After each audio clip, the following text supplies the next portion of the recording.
The New York State Marches for Peace is a 9-day walk that kicked off from Utica, Ithaca, and Rochester this morning. Participants say they're walking to support Iraq veterans against the war and active duty vets who also opposed the war. By walking through different communities, they hope to start a dialogue about the war.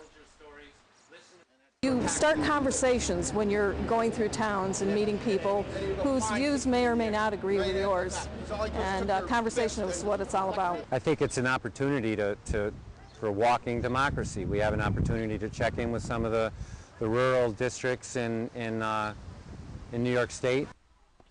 Participants from the various routes will join together at Fort Drum on Armed Forces Day, which is May 17th. And if you'd like more information, just visit our website. 10-day march. War protesters take their cause to one local community in an effort to gather support.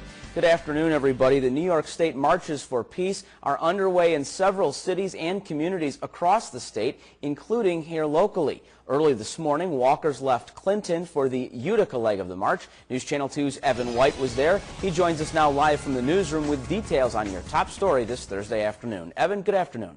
Afternoon, Steve. Well, about 20 people assembled on the Clinton Green for the anti-Iraq war march this morning, some planning to travel all the way to Watertown for their cause. Peace symbols, T-shirts, and signs were visible throughout the Clinton Green earlier today. Members of the community and activist groups took part in the morning rally before embarking on a trip up College Road toward Fort Drum. Organizers say they support the troops, but want to see the war in Iraq end. By going through some of the communities, talking with locals, hearing their stories, we hope to communicate with each other, find common ground, and put an end to the war.